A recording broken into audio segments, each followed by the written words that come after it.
Hello YouTube, this is Harmon Hart.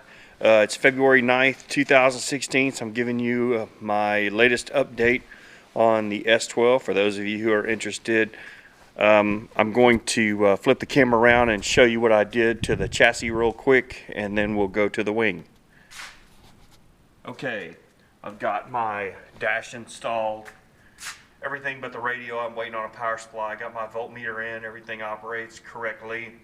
I've got also a 12-volt power supply here for a GPS to plug into, a cigarette lighter plug basically. And so I've got that done. I've also got the cylinder head temperature probes in up there, as you can see underneath the spark plugs. So my cylinder head temperature gauge should be correct. Now for the wings. This was the worst wing. It was a mess.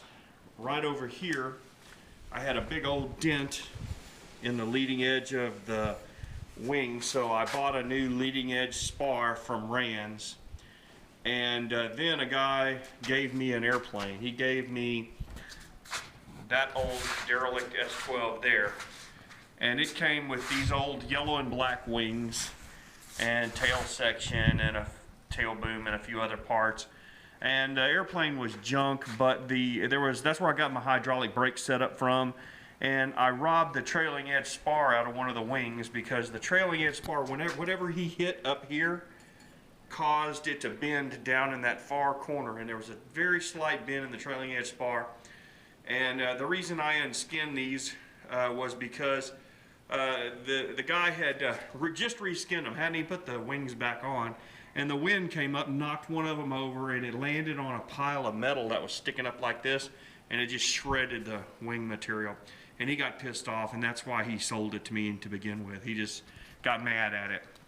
So I took the skins off, and while I was doing that, I decided I was going to go through all the wings and do all the updates that Rand's recommend. So I'm going to go over a few of those with you.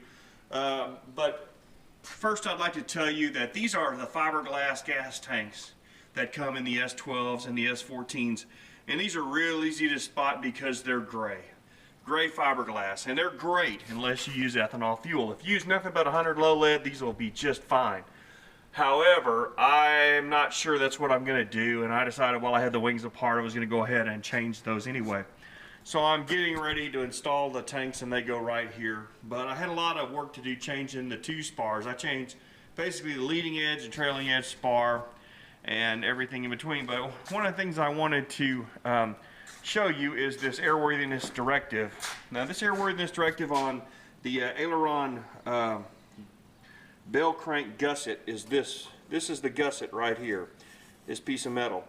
And what Rand's tells you to do, since you don't have the material on already, is when you build it, is you put a pop rivet in there, because evidently this little flimsy gusset, if it gets in a bind, it can bow up and grab the bottom of this head of this bolt here, and your ailerons can become inoperative.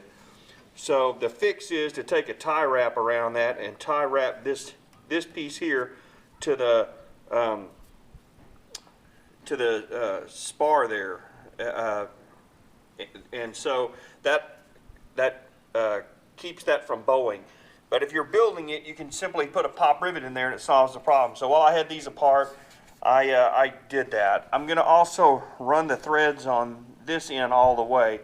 Haven't done that yet because I want to do that when I'm rigging the wing on the plane, but there's an airworthiness directive about these push-pull tubes also.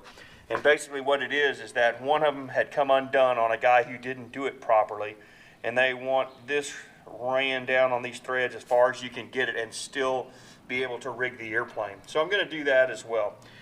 One of the other things I did was I switched to the Rand's S-12 XL style wires here. They go and triangulate the tips of the wing. Here's the other one. And they had tubes there, and there were tubes in mine, but when I called Rand's and asked why they switched to wires, they told me that they had opened up several wings and found the tubes broken, and they'd been flying around broken tubes, and it was no big deal. So they just decided to go with cable since everything was under tension anyway. So I upgraded to that as well. And so that's it for right now, but I do have this wing structure completed. other than a fuel tank, which I'm going to work on doing in the next day or two, and then I'm going to start skinning the wings again. So that's it for now. It's February 9th. I'll catch y'all with another update shortly.